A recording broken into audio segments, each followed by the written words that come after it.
Technical Outlook 21 September 2022. Kita akan langsung fokus kepada 3 produk seperti biasa, pound sterling, dilanjutkan dengan crude oil, dan juga gold. Di mana hari ini kita sempat melihat kenaikan yang secara dadakan atau secara tiba-tiba mengalami dorongan yang cukup signifikan, terutama untuk crude oil dan juga untuk komoditi emas. Apa yang terjadi sebetulnya? Ya, kurang lebih faktor geopolitik yang kembali menyambangi market, sehingga sentimen tersebut mengakibatkan beban untuk risk aset, tapi menguntungkan untuk sisi komoditi. Kenapa crude oil dan emas yang mengalami kenaikan? Harus diingat, saat terjadi peperangan, saat terjadi krisis geopolitik, maka kemungkinan posisinya adalah komoditi akan semakin langka atau semakin mengalami hambatan untuk pasokan. Dan itu akibatnya mengakibatkan kenaikan yang cukup signifikan. Dan emas sendiri berperan sebagai safe haven dikarenakan ketegangan geopolitik akan memicu kepada tingkat permintaan safe haven. Oke, kita terlebih dulu lihat dari sisi pound sterling yang mengalami penurunan sampai level 1.1303. Oke, di grafik daily sendiri, ternyata apa yang kemarin kita sempat bicarakan terkait dengan kenaikan tersebut diragukan untuk menjangkau area 1.1520, ternyata betul. Area kenaikan kemarin terhenti kurang lebih 1.1458 dan beberapa kali kita sempat lihat dia mondar-mandir atau bolak-balik di kisaran 1.1380 sampai 1.1440. Namun di malam hari justru kita lihat kembali mengalami tekanan turun diakibatkan penguatan US dollar. Tentunya hal tersebut mengakibatkan potensi candle kembali dalam posisi bearish. Dan Anda bisa lihat di sini terjadi gap down, pembukaan ada di bawah dan itu berarti di bawah 1.1403. Apa yang terjadi seharusnya? Kita harus melihat dari sisi lain di mana potensi tersebut justru mengikrarkan bahwa 1.1403 akan menjadi resisten yang seharusnya cukup tangguh. Dan itu artinya pula bahwa kenaikan hanya bersifat sesaat, lalu kemudian dia akan kembali mengalami penurunan ataupun tekanan. Di sisi lain, kalau kita lihat dari grafik keempatnya, justru dia sudah mengalami tekanan dan jelas dia rejection di area 23.6% ini. Ini menandakan area yang cukup kuat sebagai resisten, sehingga kalau misalkan kita harapkan penurunannya, seharusnya dia mengikuti pola zigzag seperti ini, atau bisa saja dia kemarin itu sebetulnya secara tidak sengaja membentuk area yang kita sebut sebagai bearish rectangle. Ya, jika ini bagian bearishnya, maka kemungkinan ini adalah rectangle-nya. Persis dengan areal yang sama. Dan ini mengakibatkan pola penurunan seharusnya dilanjutkan. Kalau misalkan kita lihat dari sisi Fibonacci, maka saat dia sudah confirm tembus di bawah 0%, kita tinggal gunakan saja Fibonacci expansion. Saya tarik dari titik puncak sini, lalu kemudian bottom yang sama, dan akhirnya ambil swing high terakhir yang kita anggap itulah yang paling tinggi. Areal penurunan untuk Fibonacci expansion yang terdekat 61.8% adalah 1.1220. Ini berarti ada potensi penurunan lanjutan cukup dalam sampai 1.1220. Itulah sebabnya kalau misalkan kita asumsikan, maka kemungkinan potensinya seharusnya kita sudah mulai melakukan sell dari sejak 1.1380-an atau bahkan 1.1400. Ya, itu persis dengan apa yang kita rencanakan, bahwasanya target utama adalah 1.1270, yang terdekat adalah 1.1320, yang mana areanya sudah tercapai lebih cepat berkat bantuan dari geopolitik atau tekanan dari Rusia. Sementara itu untuk crude oil sendiri, ya setelah kita memperkirakan akan terjadi penurunan, ternyata polanya malah tembus area resisten. Bagaimana ini? Kalau misalkan lihat dari gejalanya, so far kita belum lihat pemulihan ataupun reda dari apa yang diumumkan oleh Rusia. Jadi kita masih harus waspada, areal 61.8%, 86.93.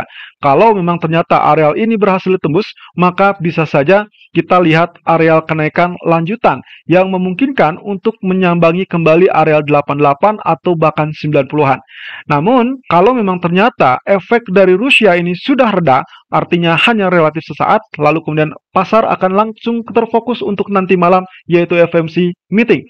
Dan itu berarti rejection diharapkan terjadi di 86.93 dengan harapan dia masih bisa terjadi penurunan. Penurunan sampai berapa? Yang paling mendekati atau yang paling reasonable adalah 83. Dan itu pun diharapkan nantinya market kecenderungan bergerak dalam jalur sideways. Dan di daily chart menunjukkan kenaikan tersebut sebetulnya masih tetap memiliki gangguan. Ya, kita sudah tahu areal 90-91 adalah areal musuh bagi bullish. Kenapa? Karena areal tersebut terbukti berkali-kali gagal ditembus. Apalagi untuk saat ini, areal trendline yang mengakibatkan rejection berkali-kali, maka kemungkinan akan menjadi sorotan. Artinya, selama dia tidak tembus di atas trendline 91, maka crude oil masih juga bisa mengalami penurunan. Ya, walaupun nantinya saya lebih berharap kalau sampai dia muncul di bawah 80, katakanlah di level 78, mungkin disinilah areal yang tepat untuk Anda mulai mengincar areal buy. Oleh karena itu, untuk crude oil sendiri, dikarenakan dia sedang mengalami kenaikan dan sudah menembus zona resisten kita, maka kembali lagi, strategi yang paling bagus adalah menantikan areal 86.93 tersebut dipastikan apakah dia tembus atau tidak. Kalau memang tembus, Anda boleh follow dengan kesempatan atau peluang yang terdekat adalah target di 88 dan maksimumnya adalah 90. Kita belum lihat ada reason yang paling kuat untuk tembus 90 terlebih dulu, kecuali nanti saat FOMC meeting. Namun, dengan efek Rusia yang bisa saja reda sewaktu-waktu, maka kita bisa saja melakukan sell di 86.90 atau di 86.50 seperti yang sekarang terjadi, lalu kemudian pasang stop loss di atas 61.8% ini. Ini pun dengan asumsi bahwa efek dari Rusia mulai reda, kemudian market kembali fokus kepada FOMC meeting nanti malam. Dan ekspektasi saya, nanti malam terjadi reverse kurang lebih di areal 81 atau kurang lebih di areal 80-an. Dan terakhir kita akan lihat dari sisi gold sebagai safe haven yang mengalami kenaikan. Oke, ada dua versi teman-teman. Ini adalah areal yang kemarin kita gunakan di grafik keempat. Sebetulnya dia sudah mengalami penurunan. Ya, dia sudah tembus area support, lalu kemudian dia kembali naik. Nah, dikarenakan areal ini sudah selesai, maka saya boleh diperkenankan untuk memindahkan areal support tersebut. Dan sekarang trendline atas atau resisten atas akan saya pindahkan di areal ini. Nah, ini berarti menandakan pergerakan masih dalam jalur sideways atau diharapkan tetap sideways sampai zona maksimum 1679. Oke, kita lihat ya. Kalau misalkan ternyata ini masih tetap dalam posisi bearish, lalu kemudian ini adalah bagian flagnya, maka area yang paling optimum untuk Anda bisa melakukan sell kembali karena tadi pagi sudah tersentuh SL adalah area ini. Kalau memang selama dia tidak tembus 1684, artinya Anda masih diperkenankan untuk kembali melakukan sell. Dan harapannya tentunya dia kembali ke area 1660 ataupun 1663.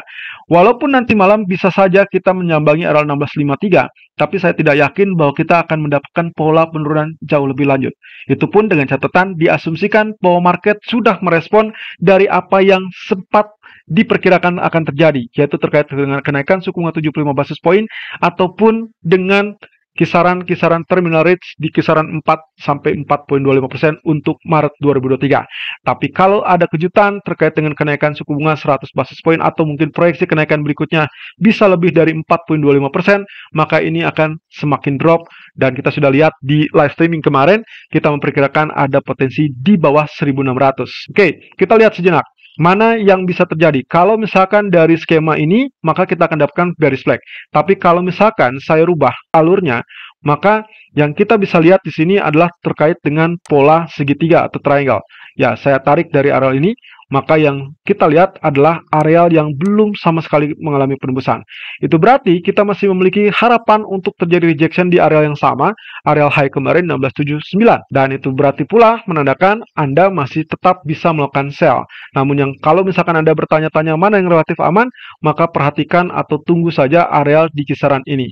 So far, selama dia tidak tembus 1684, maka seharusnya dia mengalami penurunan. Atau yang paling besar lagi, selama dia masih tetap di bawah 61.8%, seharusnya dia tetap mengalami penurunan.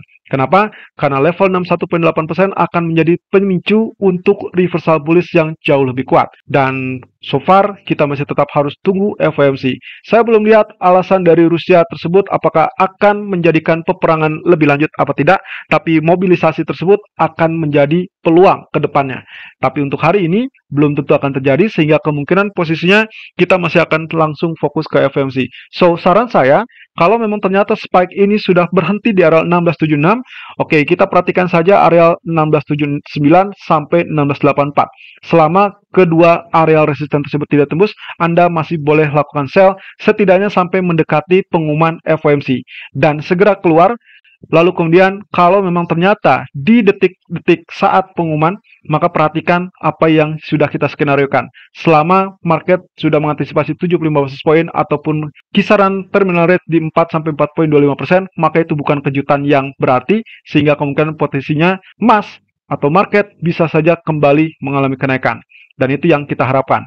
Tapi kalau misalkan ternyata Fed mengumumkan jauh lebih agresif dengan kenaikan 100 basis point atau mungkin 75 basis point, lalu kemudian dinaikkan dengan kisaran 4,5 sampai 4,75% untuk kemudian hari, maka kemungkinan posisinya kita akan bisa lihat kelanjutan penurunan tersebut. So, kalau kita lihat dari grafik H1 secara singkatnya, walaupun dia terjadi kenaikan, ternyata kenaikan tersebut masih bercokol di area resisten.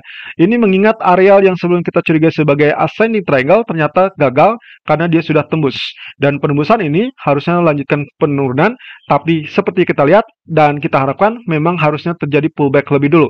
Jadi kalau misalkan di sini tidak ditembus atau next candle masih tetap ada di areal trendline, maka seharusnya kita bisa mendapatkan penurunan kembali. Secara ringkas, secara pendeknya kurang lebih seperti demikian, sehingga saya masih tetap abaikan terlebih dulu pengumuman dari Rusia tersebut dengan harapan bahwa hal tersebut belum menunjukkan peperangan dan market masih tetap terfokus utamanya adalah kaitannya dengan FOMC. So, masih boleh sell selama dia tidak tembus di atas garis trendline tersebut. Nantinya, kalau memang ternyata sesuai dengan harapan, maka di malam hari perhatikan saja zona 1650-an, di mana kita berharap areal tersebut akan berpotensi menjadi areal demand. Hal ini kaitannya dengan posisi grafik daily yang kecenderungannya membentuk candlestick yang bisa saja dia terjadi penurunan, tapi saya masih berharap bahwa pola yang disebut sebagai bullish divergence masih bisa mendorong ini untuk mengalami kenaikan. Selalu gunakan stop loss dan risk management sesuai dengan equity dan strategi trading Anda. Irfan untuk Agrodana.